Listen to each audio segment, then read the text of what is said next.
The Galactic Council's emergency broadcast crackled through every transmission device across the known universe. Xyanthra, the Arcturian head of xenobiology, gripped her tentacles tightly around her hovering chair. Her luminous eyes widened as she absorbed the classified report flickering before her. "Impossible," she chittered, her bioluminescent skin flashing erratically. Those hairless apes. How could they have hidden this from us for so long?" The data streaming across her neural interface told a tale so shocking, so utterly terrifying, that Xyanthra's 3 hearts nearly stopped. Humanity, that curious bipedal species from the backwater planet Earth, harbored a secret that threatened the very fabric of galactic society. For centuries, the various spacefaring races had observed humans with a mixture of amusement and condescension. Sure, they were surprisingly adaptable and had a knack for thinking outside the box, but they were physically unimpressive. No natural armor, no claws, no venom. Just soft, fragile bodies that seemed ill-suited for the harsh realities of the cosmos. But now, oh, how wrong they had been. Korzath, Xyanthra's draconian assistant, burst into her chamber. His scales were a sickly shade of green, a clear sign of distress among his kind. "Hi, Counselor.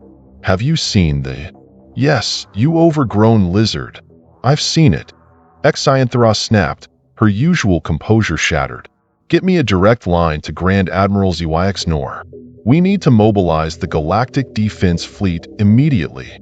As Korzath scrambled to establish the connection, Xyanthra's gaze drifted to the holographic display of Earth rotating slowly in the center of her chamber. Such an unassuming world, with its swirling blue oceans and wispy white clouds. Who could have guessed that it harbored a species capable of such devastation? The human's secret weapon wasn't a doomsday device or an unstoppable armada. No, it was something far more insidious, something woven into the very essence of their being. Something that made them the deadliest species in the known universe. Grand Admiral Xyanthra's gruff voice crackled through the comm system. "Xyanthra, I assume you've been briefed?" "Briefed? I'm looking at the data right now, and I still can't believe it," she replied, her voice trembling. "How did we miss this? All those years of study, all those careful observations, and we never realized that humans are walking biohazards?" Xyanthra finished grimly. "Yeah, it's a real clusterfuck. The Terran delegation is demanding an emergency session of the Galactic Council. Says there's been a misunderstanding and that we're overreacting." Huh. As if we'd fall for their smooth talk now. Xyanthra's mind raced. The implications were staggering. Every human ship, every human colony. They were all potential vectors for a threat that could wipe out entire civilizations. And the worst part? The humans didn't even seem to realize the danger they posed. "What are your orders, Grand Admiral?" she asked, trying to keep her voice steady. There was a long pause before Xyanthra replied. When he did, his tone was heavy with the weight of a decision that would alter the course of galactic history. "Initiate Protocol Omega 9. Effective immediately, all human vessels are to be quarantined. Any ship attempting to leave Earth's solar system is to be disabled and boarded. As for Earth itself," he took a deep breath, "we're implementing a full planetary blockade. No one gets in or out without MY express permission." Xyanthra felt a chill run through her body. "But sir, that's practically an act of war. The humans won't stand for it. And we can't stand by and let them spread their condition any further than they already have." Xyanthra roared. "Make no mistake, Counselor. As of this moment, humanity is the greatest threat our galaxy has ever faced, and we'll do whatever it takes to contain them." As the transmission ended, Xyanthra slumped in her chair. The classified report still glowed ominously before her, its contents burning into her mind. Humans, with their remarkable ability to survive in almost any environment, their insatiable curiosity, and their explosive population growth, they were not just a nuisance or a novelty. They were a plague waiting to happen. And the rest of the galaxy had just realized they were patient zero. Korzath cleared his throat nervously. "Hi, Counselor? What do we do now?" Xyanthra straightened up, her resolve hardening. Now, we prepare for the fight of our lives. Because mark my words, Korzath, the humans won't take this lying down. And when they realize we know their secret, she shuddered. May the cosmic forces have mercy on us all. As alarms began to blare throughout the Galactic Council headquarters, Xyanthra knew that nothing would ever be the same. The age of human containment had begun, and with it, a new chapter in the history of the universe. One that would be written in the ink of fear, desperation, and the terrifying potential of a species that had hidden its true nature for far too long. The galaxy was about to learn just how dangerous humanity could be when backed into a corner. And Xyanthra had a sinking feeling that this was only the beginning of a conflict that would reshape the very foundations of their interstellar society.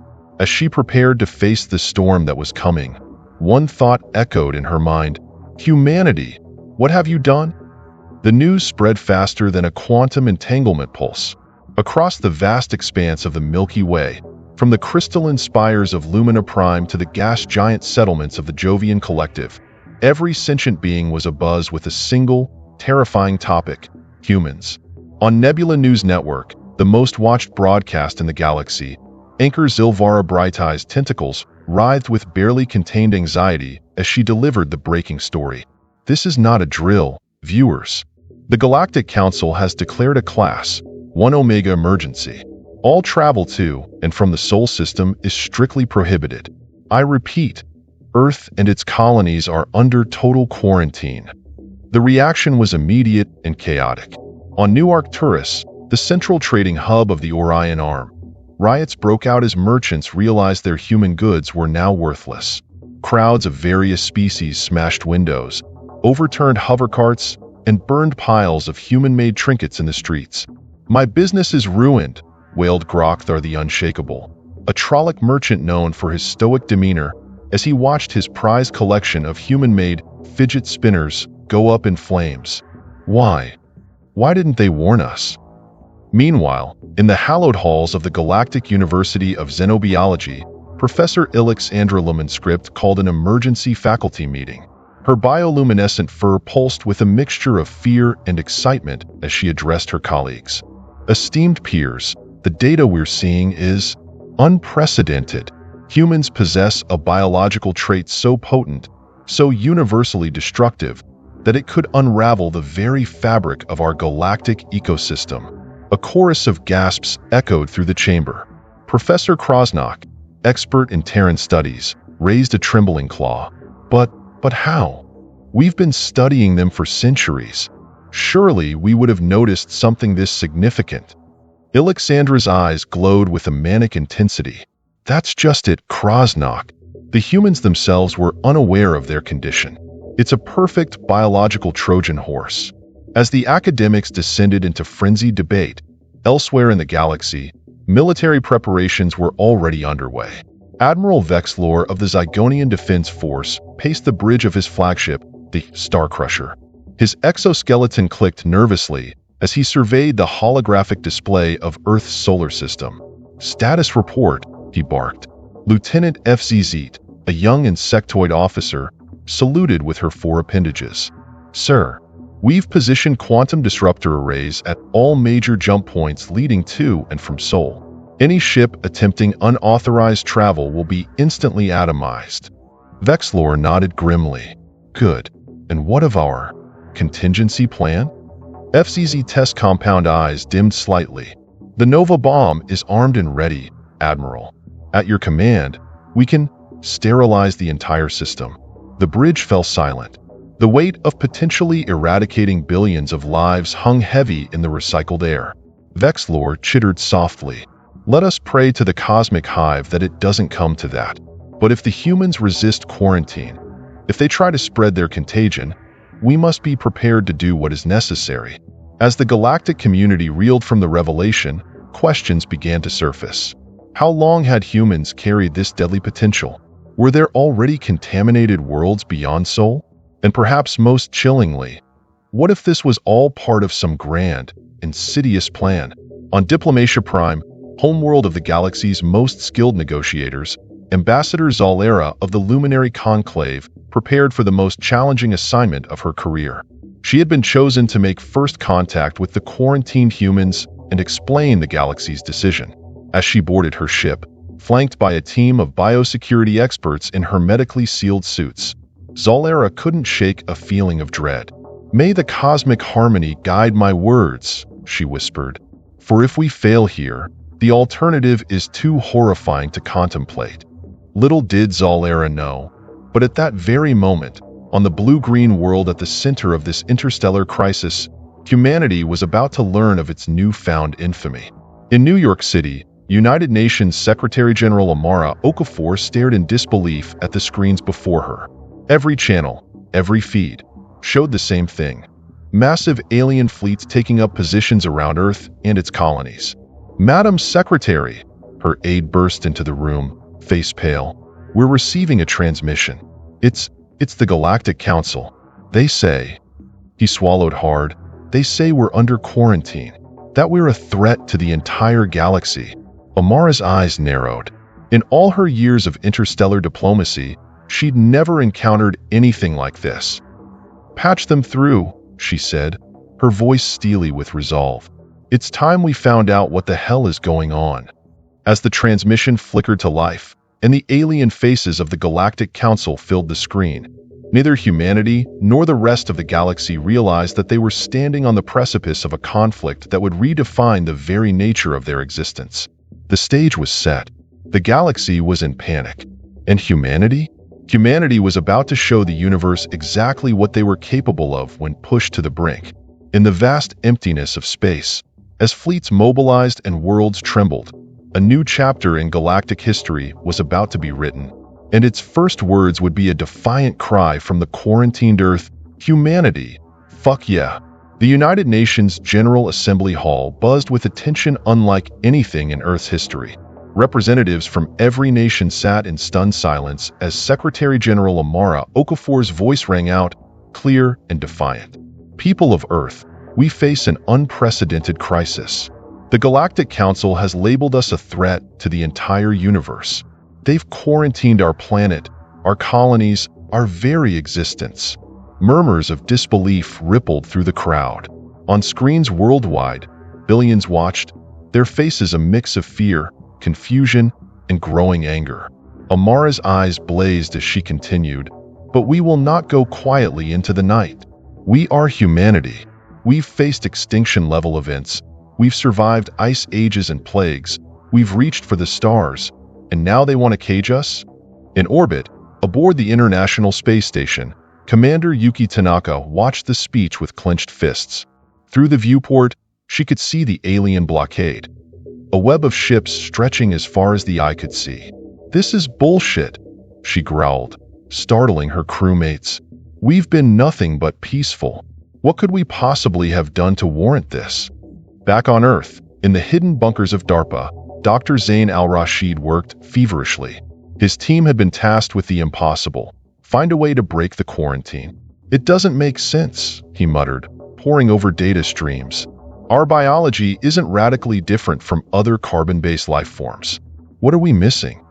Suddenly, his assistant, Dr. Elena Vasquez, burst into the lab. "Zain, you need to see this. It's about our gut microbiome." As they huddled over the holographic display, their eyes widened in realization. "Holy shit," Zain whispered. Is this what they're afraid of?" Meanwhile, in the remote Siberian town of Yakutsk, Nikolai Volkov, a grizzled veteran of Earth's first extraterrestrial conflicts, watched the alien ships darken the sky. He spat on the ground, his breath frosting in the cold air. "So, the stars have finally shown their true colors," he growled to no one in particular. "Let them come. We'll show them what it means to cage a bear." Across the globe, humanity's response was varied but unified in its defiance. In Rio de Janeiro, samba dancers took to the streets, their vibrant costumes a riot of color against the ominous sky. Their message was clear. Even in the face of cosmic threat, the human spirit would not be dimmed. In New Delhi, hackers worked round the clock, attempting to breach the alien communication networks. "If they want to isolate us," one young coder declared, her fingers flying across holographic keys. "We'll show them that information can't be quarantined." On Mars Colony 1, the situation was even more dire. Cut off from Earth and with limited supplies, the colonists faced an impossible choice: surrender to alien custody or fight against overwhelming odds. Colony Director Malik Chen addressed his people, his voice steady despite the fear gnawing at his gut. "We came to Mars because we dared to dream beyond our world. Now, we must dare to defy a galaxy that seeks to contain us." The cheers that erupted from the colonists shook the very foundations of their dome habitats. Back on Earth, in the Oval Office, U.S. President Zara Harrison faced the most challenging decision of her career. Before her stood the Joint Chiefs, each arguing for a different course of action. "Madam President," General Thoreau Dinson, no relation to the mythical god, boomed, "we must strike now. Show these alien bastards that humanity won't be pushed around." Admiral Layla Stearns countered, "And risk total annihilation? We need to negotiate. Buy time until we understand what's truly at stake." President Harrison raised a hand, silencing the room. "Gentlemen, ladies, we're missing the point. This isn't about fighting or surrendering. This is about surviving. And more than that, it's about thriving." She stood, walking to the window that overlooked the Washington Mall, now filled with protesters and supporters alike. Humanity has always been at its best when pushed to the brink. We don't just endure, we innovate. We adapt. And right now, we need to do what we do best: turn a crisis into an opportunity. As if on cue, her secure line buzzed. It was Dr. Al-Rashid from DARPA. "Madam President," his voice crackled with excitement and a hint of fear, "we've figured it out. We know why they've quarantined us. And you're not going to believe it." As President Harrison listened, her eyes widened. A slow smile spread across her face, not one of joy, but of grim determination. "Doctor," she said after a long pause, "you've just given humanity its secret weapon. May God have mercy on the galaxy, because we're about to show them what humanity, fuck yeah, truly means." Across the stars, on worlds beyond counting, alien civilizations watched and waited. They had caged the human beast, or so they thought, but they were about to learn a harsh lesson. When you corner a species that had clawed its way from primordial ooze to the stars, you don't get submission. You get revolution. As Earth's leaders convened, as scientists worked tirelessly, as ordinary citizens looked to the skies with a mix of fear and defiance, one thing became clear. The galaxy had made a grave mistake in underestimating humanity. For in trying to contain them, they had only ensured one thing: humanity would not just break free. They would redefine the very nature of galactic civilization. And it all hinged on a secret hidden within the very essence of what made humans human. A secret that was about to turn the entire universe on its head. The stage was set. Humanity was ready. And the galaxy? The galaxy had no idea what was coming. As Earth's leaders formulated their response to the galactic quarantine, the rest of the universe wasn't sitting idle. The revelation of humanity's deadly secret had sent shockwaves through every corner of known space, and now, a new phase was beginning: the hunt. On the methane-shrouded world of Toxikar Prime, home to the galaxy's most feared bounty hunters, business was booming. In the neon-lit underbelly of Capital City, the Galactic Bounty Hunters Guild held an emergency meeting. Guild Master ZYX Lore, a hulking mass of tentacles and bioluminescent patches, addressed the assembled crowd. "Listen up, you sorry excuses for predators. The Council's put out the biggest bounty in galactic history. Any human found outside the Sol system is to be captured or terminated. No questions asked." The crowd erupted in a cacophony of roars, clicks, and electromagnetic pulses of excitement. "But be warned," ZYX Lore continued, his voice dropping to a menacing growl. "These humans are crafty. They've managed to hide their true nature from us for centuries. Underestimate them at your own peril." Among the assembled hunters, a figure in the back stirred. Karthax the Silent, known for never having failed a contract, felt a thrill run through her exoskeleton. Humans were worthy prey. Elsewhere, on the crystal moons of Lyra 9, the Galactic Science Consortium was in full crisis mode. Dr. Elixor, a gelatinous being of pure thought energy, pulsed with agitation as he addressed his peers. Colleagues, we've been blind. Our centuries of human observation have been flawed. We must recalibrate everything we thought we knew. A quantum brain from the Andromeda Galaxy chimed in, its voice a series of mathematical equations. But how do we study them now? The quarantine makes direct observation impossible. Dr. Elexor's form rippled with what passed for a smile among his kind. We don't need to observe them directly. We hunt for their traces. Every human ship, every colony world they've touched, it's all data waiting to be analyzed. As scientists across the galaxy began their frenzied research, military forces weren't far behind. Admiral Kronax of the Zygonian Armada stood on the bridge of his flagship, the World Render.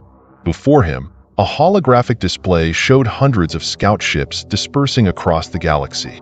Remember, he growled to his fleet commanders, humans are masters of disguise. They could be anywhere.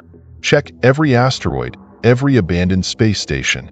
Leave no rock unturned. But even as the hunt intensified, not everyone in the galaxy was eager to join the anti-human frenzy. On the pastoral world of Harmony, home to the empathic Auralinx, High Priestess Lyra called for caution. Her melodic voice carried across the planet's psychic network. My children, we must not give in to fear and prejudice. Have the humans not been our allies? Our friends? We must seek understanding, not conflict. Her words resonated with many, but in the current climate of panic, such voices of reason were being drowned out. Back in human space, the Sol system had become a pressure cooker. Earth's orbital defenses were on high alert, while on the ground, a different kind of tension was building. In the sprawling megalopolis of Neo-Tokyo, riots had broken out. Angry mobs, fueled by fear and misinformation, attacked anything associated with alien cultures. Kenji Sato, a young holovlogger, live-streamed the chaos. This is insane, he shouted over the roar of the crowd. We're supposed to be better than this. We're human, for crying out loud. We don't give in to xenophobic bullshit. His stream cut off abruptly as a rioter smashed his holo projector. Meanwhile, in the hidden labs beneath CERN, Dr. Adeline Russo made a startling discovery. Analyzing data from the Large Hadron Collider, she found something that made her blood run cold. Mon Dieu, she whispered, her face pale in the glow of her screens. If this is correct, it changes everything we thought we knew about human physiology. As she rushed to report her findings to the Global Science Council, little did she know that her discovery would soon become humanity's greatest weapon and its greatest liability. In orbit around Jupiter, the research station Galileo's Eye picked up an anomalous signal. Dr. Rajesh Patel, lead xenolinguist, worked feverishly to decode it. It's not possible, he muttered, running the signal through every known filter. This can't be of human origin, but it's not matching any known alien language either. As he dug deeper, a chilling realization dawned. The signal wasn't just some cosmic anomaly. It was a message, and its contents would shake the foundations of the entire quarantine effort. Across the galaxy, the hunt for humans and their secrets intensified.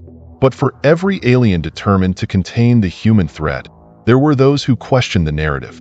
Underground networks began to form, aliens who had worked with humans, who had befriended them, who couldn't believe they were the monsters the Council painted them to be. On the desert world of Zarkon, in a seedy cantina that catered to all species, a hooded figure whispered to a group of diverse aliens. The Council is lying to you. I've seen what humans can do. They're not a threat. They're our salvation, and I can prove it. As the figure pulled back their hood, revealing unmistakably human features, gasps echoed through the room. The hunt had just become a lot more complicated. Back on Earth, as governments scrambled and scientists raced against time, ordinary humans grappled with their new reality. They had gone from being a minor player on the galactic stage to the most wanted species in the universe overnight. In a small diner in rural America, old-timer Joe Hawkins summed it up best as he sipped his coffee. Well, folks, looks like we've gone and pissed off the entire dang universe. Question is, what are we gonna do about it? Little did Joe know, But humanity was about to answer that question in a way that would leave the galaxy forever changed. The hunt was on. Secrets were unraveling. And at the center of it all, humanity stood ready to show the universe exactly what they were made of. The galaxy wanted a monster? They were about to learn that sometimes the most terrifying thing isn't the monster under the bed. It's the ingenuity and determination of a species with nothing left to lose. Humanity's response was coming, and it would be legendary. The Galactic Council Chamber, usually a bastion of order and diplomacy, had devolved into chaos. Representatives from 1,000 worlds shouted over each other, their translators struggling to keep up with the cacophony of alien languages. High Counselor ZYX Nor slammed his gravitational gavel, sending ripples through the room's artificial gravity. Order! I will have order! As the chamber quieted, a small, unassuming figure stepped forward. To the shock of many, it was Glixbor, representative of the Xylorians, a race known for their absolute neutrality in all galactic affairs. Esteemed colleagues, Glixbor's melodious voice rang out, I break our people's millennia of silence because the galaxy stands on the brink of catastrophe. Not because of humanity, but because of our own fear and ignorance. Gasps echoed through the chamber. ZYX Nor's eyes narrowed. Explain yourself, Xylorian. Quickly, Glixbor's skin shimmered, a sign of deep emotion among his kind. We have observed humanity in secret for centuries. What the Council sees as a threat, we recognize as potential. The humans are not a disease to be contained. They are the cure to our galactic stagnation. As uproar erupted once more, light years away, humanity was making moves of its own. In the depths of Cheyenne Mountain, the old NORAD facility had been converted into humanity's last-ditch command center. Here, leaders from Earth and its colonies convened in person and via secure quantum channels. Dr. Zain al-Rashid, looking haggard after days without sleep, addressed the assembly.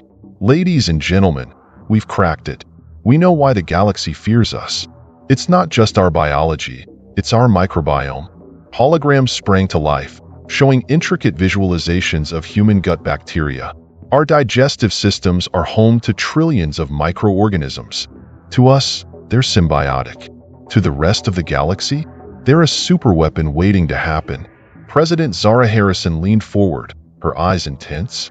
Are you saying our SHIT is what's got the galaxy in a panic? A ripple of nervous laughter went through the room. Dr. al-Rashid nodded grimly. In essence, yes. Our microbes can adapt and evolve at rates unheard of in the galaxy. In the wrong environment, they could devastate entire ecosystems. Mars Colony Director Malik Chen's hologram flickered. So we're quarantined because we're walking petri dishes? That's fucking ridiculous. Commander Yuki Tanaka chimed in from the ISS. We've been in space for decades.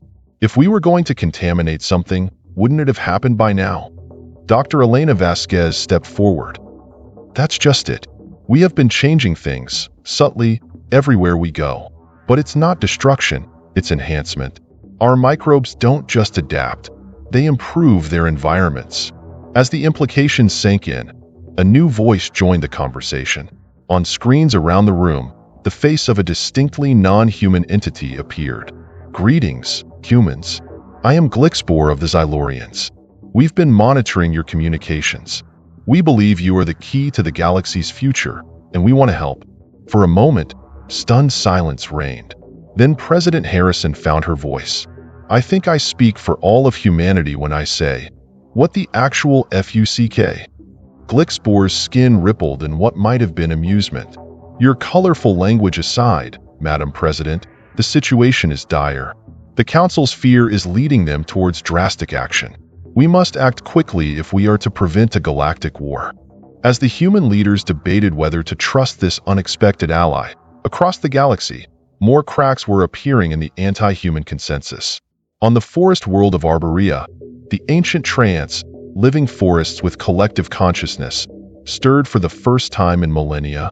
Their deep, rumbling thoughts echoed across the planet. The small ones bring change. Change is growth. We will not stand idle. In the silicon deserts of Mechanicus Prime, The machine intelligences that govern the planet reached a startling consensus. Their binary decision flashed across every screen. Human unpredictability equals essential for evolution. Quarantine illogical. Assistance protocols initiated. Even among the races that had initially supported the quarantine, doubts were growing.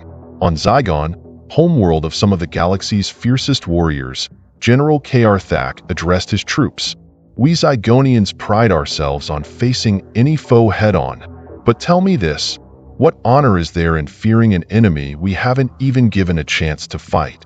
Back on Earth, as the debate with Glixbor continued, Dr. Adeline Rousseau burst into the command center, her eyes wild with excitement. "We've done it!" she exclaimed, her French accent thicker in her agitation. "We found a way to control our microbiome. We can direct its evolution." The room erupted in excited chatter. President Harrison raised a hand for silence. "Dr. Rousseau, are you saying we can prove to the galaxy that we're not a threat?" Adeline's smile was fierce. "Oh, we can do much more than that, Madam President. We can show them that we're the solution to problems they didn't even know they had." As the implications sank in, a new sense of purpose filled the room. Humanity had been backed into a corner, yes, but now, with unexpected allies and a groundbreaking discovery, they were ready to come out swinging. Glixbor's image shimmered. "So, humans, what is your plan?" President Harrison stood, her posture radiating determination. "Glixbor, please inform the Galactic Council that Earth is ready to negotiate. But make it clear, we're not coming to BG for acceptance." Her eyes blazed with the fire that had driven humanity from caves to the stars. "We're coming to offer them a choice. Join us in ushering in a new era of galactic cooperation and advancement, or stand aside and watch as we reshape the universe." As the message was relayed, as ships were prepared, as scientists worked feverishly to weaponize their newfound knowledge, one thing became crystal clear. The galaxy had tried to cage humanity. Instead, they had unleashed them. And now, with allies old and new at their side, humanity was ready to show the universe exactly why you should never, ever underestimate the species that had turned a ball of rock into a launch pad for the stars. The next phase was about to begin, and it would be glorious. The Galactic Council's Grand Chamber, a vast amphitheater carved from a hollowed-out asteroid, buzzed with tension. Representatives from every known spacefaring race packed the tiered seats, their attention fixed on the central platform where High Counselor ZYX North stood, flanked by guards. "Order! This emergency session of the Galactic Council is now in session," ZYX Nor's voice boomed. "We are here to address the human situation."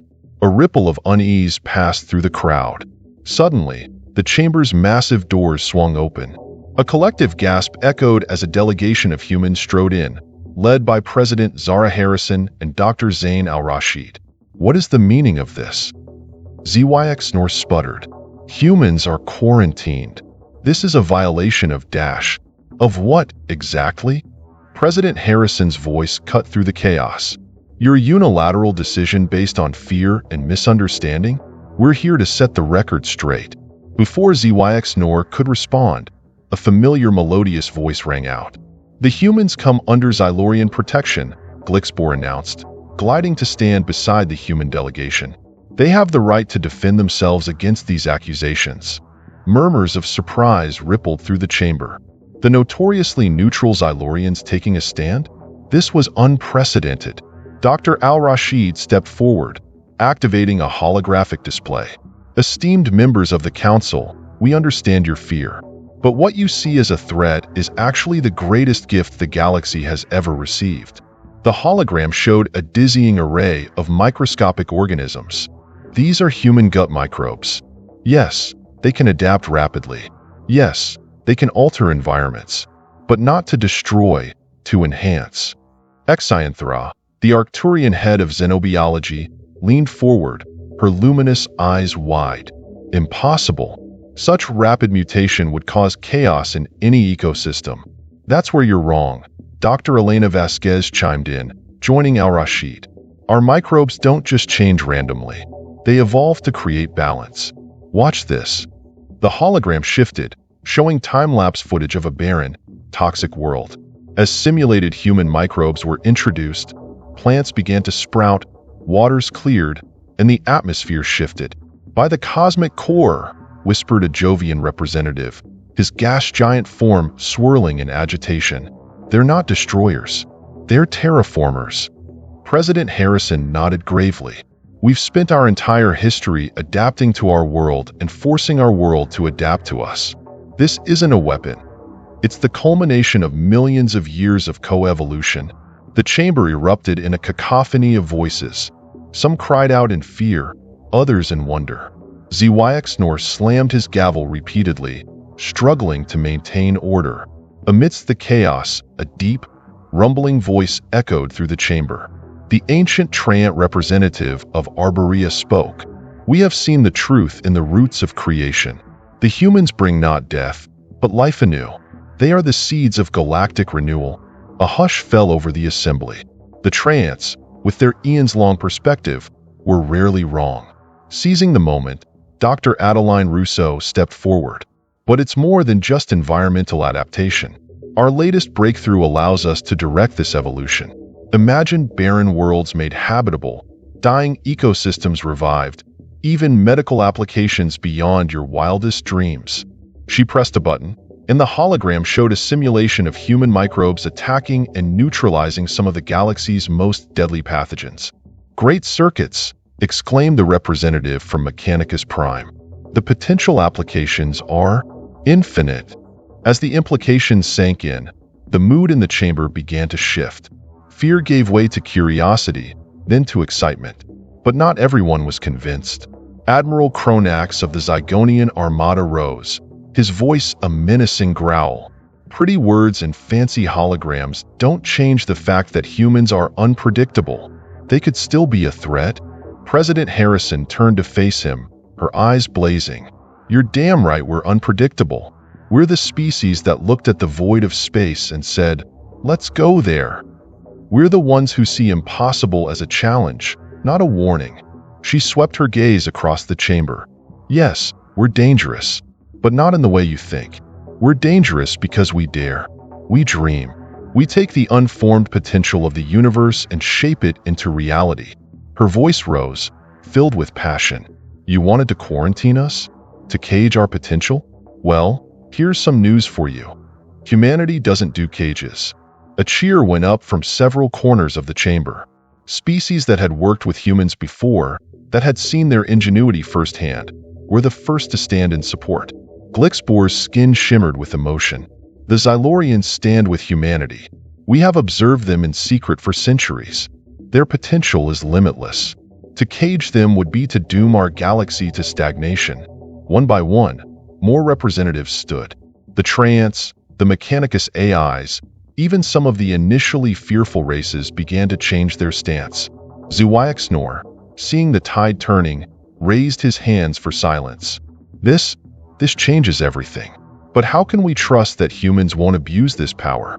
Dr. Al-Rashid smiled. "That's the beauty of it, counselor. We can't use it alone. Our microbes adapt to each unique environment. We need the diversity of the galaxy to reach our full potential. This isn't just our gift. It's an invitation to a new era of cooperation." As the reality of the situation sank in, a new mood swept through the chamber. The quarantine that had seemed so necessary mere hours ago now felt like a galactic-scale blunder. President Harrison, sensing the moment, delivered the final blow. "We stand before you not as supplicants, but as partners. The choice is yours. Continue to fear the unknown, or embrace a future where the word impossible becomes obsolete." She paused, her gaze sweeping the chamber one last time. "So, what'll it be? Are you ready to see what humanity can really do when we work together?" The chamber erupted in a thunderous roar of approval. Species that had been at odds for millennia found themselves united in a common cause, the exploration of humanity's incredible potential. As the formal vote to end the quarantine began, one thing became crystal clear. The galaxy would never be the same again. Humanity hadn't just avoided extinction. They had catapulted themselves to the forefront of galactic civilization. And this was just the beginning. The truth had been unveiled, and it was more incredible than anyone could have imagined. The aftermath of the Galactic Council's decision to end the human quarantine sent shockwaves across the universe. As news spread, reactions varied from jubilant celebration to cautious optimism to outright panic. On Earth, the streets of every major city erupted in festivities. In Times Square, New York, a holographic countdown timer that had been tracking the days of quarantine reset to display a new message: Humanity Unleashed, Day 1. President Zara Harrison addressed a global audience from the steps of the United Nations building. My fellow humans, today marks not just the end of our isolation, but the beginning of our true role in the galaxy. We've been given a chance to prove ourselves, to show the universe what humanity is truly capable of. And by God, we're going to blow their minds. Cheers echoed around the world, but in the hidden command centers and laboratories, a new phase of feverish activity was just beginning. Dr. Zain al-Rashid, now hailed as one of humanity's greatest minds, barely had time to catch his breath before diving into new projects. In a secure video conference with scientific leaders from across human space, he laid out the roadmap. Colleagues, our work has only just begun. We need to fully map the potential of our microbiome, develop safe integration protocols for alien ecosystems, and create fail-safes to prevent any unintended consequences. The galaxy's watching. Let's show them what human ingenuity can do. Meanwhile, in the far reaches of the galaxy, not everyone was celebrating humanity's newfound status. On the volcanic world of Sulfuria, home to the notoriously xenophobic magma dwellers, High Priest Cthor addressed his followers. Brothers, the foolish council has unleashed a plague upon our galaxy. These humans and their mutant microbes will be the death of us all. We must prepare for war. As the magma dwellers began to mobilize in secret, other disgruntled factions across the stars started to form alliances. The anti-human sentiment that had led to the quarantine hadn't disappeared. It had merely gone underground, festering and growing more dangerous. Back in the Sol system, humanity's expansion was already in full swing. The Mars colonies, no longer constrained by quarantine, launched ambitious terraform projects. Within weeks, the first patches of lichen appeared on the Martian surface, the beginning of a transformation that would turn the red planet green. Commander Yuki Tanaka, now heading the newly formed Galactic Exploration Corps, prepared for humanity's first official mission beyond the quarantine zone. Standing before her hand-picked crew on the bridge of the starship Magellan, she felt a thrill of excitement. Men and women of Earth, we stand on the brink of a new age of discovery. Our mission is not just to explore strange new worlds, but to heal them, to bring life where there was none. We carry with us the hopes and dreams of our entire species. Let's make them proud. As the Magellan prepared to jump to hyperspace, another group of humans was making waves in a very different arena. In the glittering casinos of Nova Vegas, the galaxy's most notorious gambling planet, a team of human card sharks led by the charming and roguish Jack Lucky Steele was causing an uproar. Impossible! Roared a tentacled Zygonian as Jack laid down another winning hand. No one can beat the odds like this. They must be cheating. Jack flashed his trademark grin. Sorry, pal. We humans just have a knack for beating the odds. It's kind of our thing. As news of the humans' incredible lucky streak spread, casino owners across the planet began to panic. They hadn't accounted for humanity's unique blend of risk-taking, pattern recognition, and sheer audacity. But while some saw the humans as a threat, others recognized an opportunity. Glixbor, the Xylorian representative who had stood by humanity, approached Jack with a proposition. Mr. Steele, how would you like to put those skills of yours to use on a larger scale? The galactic economy could use some of that human unpredictability. As Jack and Glixbor slipped away to discuss the future of interstellar finance, elsewhere in the galaxy, humanity's influence was being felt in unexpected ways. On the aquatic world of Oceania Prime, a team of human marine biologists led by Dr. Meera Patel worked alongside native cetaceans to revive dying coral reefs. As they introduced carefully engineered microbes into the alien oceans, colors long thought lost began to bloom once more. The lead cetacean scientist, a being of pure liquid thought named Whisper of Tides, communicated telepathically with Meera.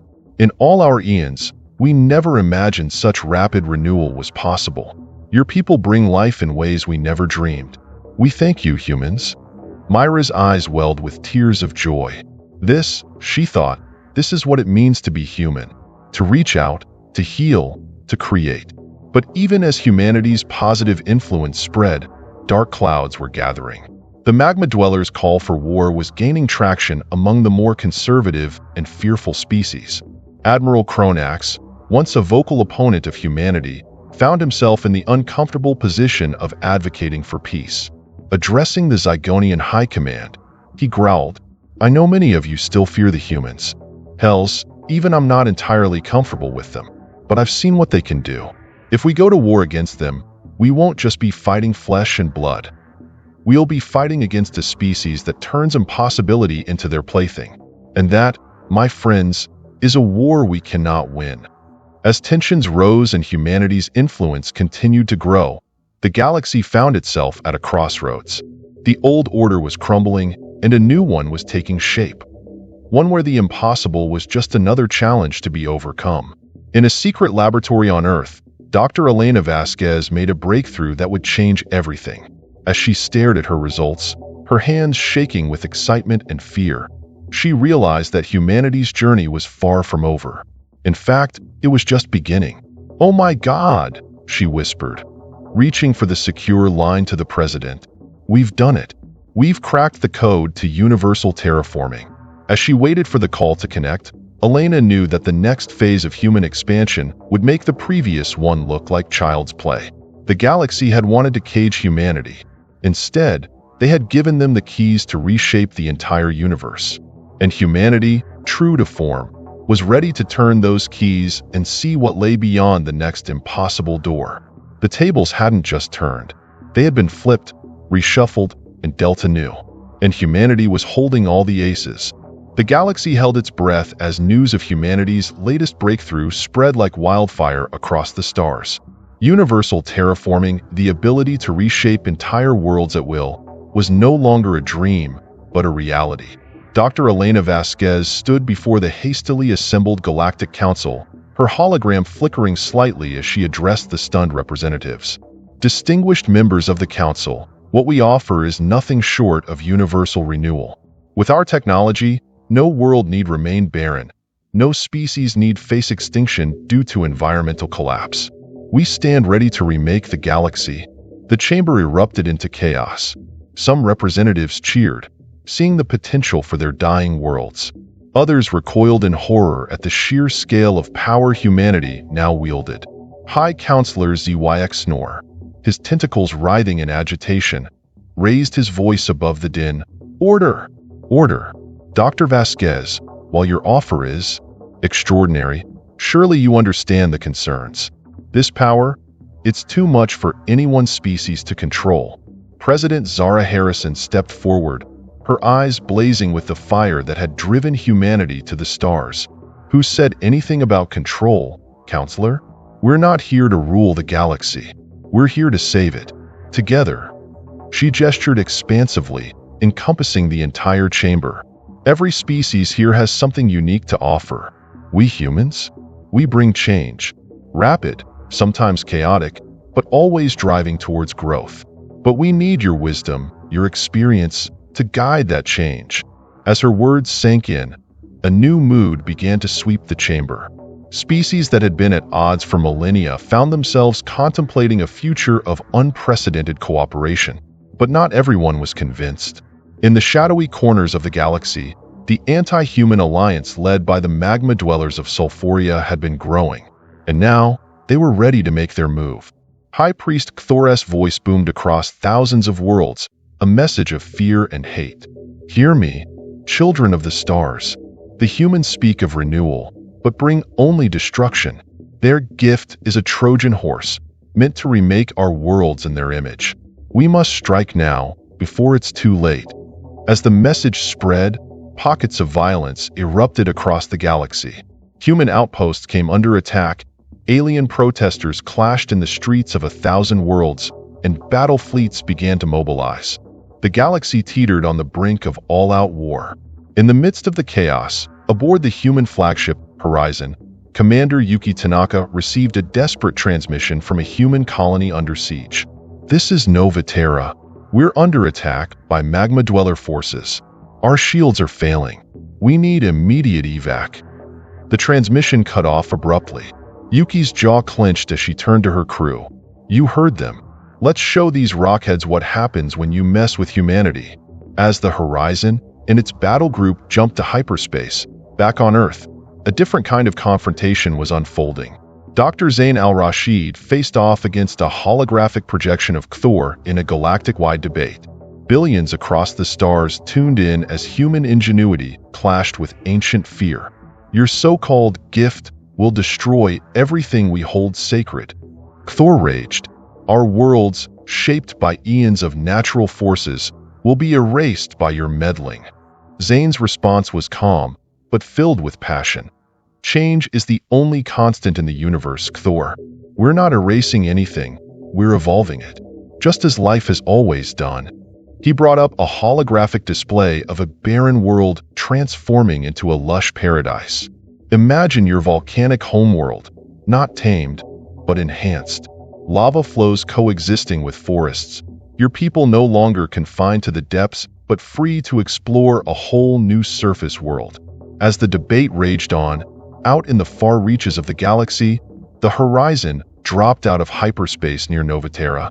The scene that greeted them was one of chaos. Magma dweller ships bombarding the human colony's failing shields. Commander Tanaka's voice rang out across the comm channels. "This is your only warning. Stand down and withdraw, or face the consequences of attacking a human world." The only response was increased fire from the magma dweller fleet. Yuki's eyes narrowed as she gave the order. "All ships engage. Show them why humanity ruled the battlefields of Earth for millennia before we reached the stars." What followed was a display of combat prowess that would be remembered for generations. Human ships danced through enemy fire, their adaptive shields and unpredictable maneuvers confounding the magma dwellers' targeting systems. But it wasn't just martial prowess on display. As the battle raged, specially equipped human ships began deploying swarms of nanobots into Nova Terra's atmosphere. Within minutes, the colony's failing ecosystems began to stabilize and regenerate. Across the galaxy, similar scenes played out. Where violence erupted, humans and their allies responded not just with force, but with creation. Worlds torn by conflict found themselves blooming with new life even as battles raged. The tide began to turn.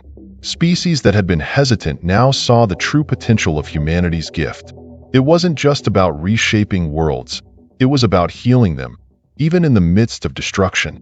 Back in the Galactic Council chamber, as reports flooded in from across the stars, the mood shifted decisively. Even former skeptics now stood in awe of humanity's dual nature, fierce in battle, yet bringing life in their wake. High Counselor ZYX Nor, his earlier doubts erased, raised his voice. "Enough! We have seen the truth with our own eyes. Humanity is not a threat to be contained, but a catalyst to be embraced." He turned to President Harrison, humility in his eyes. "Madam President, on behalf of the Galactic Council, I extend not just our apologies, but our deepest gratitude.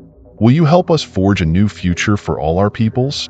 Zara's smile was both fierce and kind as she reached out to clasp Lexnor's tentacle in a historic handshake. "Counselor, forging the impossible is what we humans do best. You've got yourself a deal." As news of the Council's decision spread, the remaining pockets of resistance crumbled. Even Cthor and his magma dwellers, seeing their defeat, begrudgingly sued for peace. In the years that followed, the galaxy entered an unprecedented age of growth and discovery. Human ingenuity, combined with the wisdom and unique perspectives of 1,000 alien races, led to advancements that would have been unimaginable just a few short years before. Barren worlds bloomed with life, dying stars were rekindled, and new forms of energy and transportation shrunk the vast gulfs between galaxies. But perhaps the greatest change was in how the various species of the galaxy saw themselves. No longer divided by fear and suspicion, they had united in a great endeavor to explore and nurture the universe itself. And at the heart of it all was humanity, still brash, still unpredictable, but now recognized for what they truly were: not a disease to be contained, but a spark that had ignited a cosmic renaissance. As the new era dawned, Admiral Cronax, once humanity's fiercest opponent, summed it up best in his address to the Zygonian War Academy. "Remember this, younglings. We feared the humans because they were different. We tried to cage them because they were unpredictable. But in doing so, we almost lost our greatest asset." His grizzled face broke into a rare smile. "Never forget. In a universe that breeds stagnation, humanity brings chaos. And from chaos comes growth." The cadets roared their approval. A sound echoed across a million worlds. The age of fear was over. The age of exploration, of boundless possibility, had begun. And humanity? They were just getting started. After all, there were whole new galaxies out there, just waiting to be explored, challenged, and transformed. The universe had tried to contain humanity. Instead, humanity had unleashed the universe. And oh, what a glorious unleashing it was. Humanity, fuck yeah,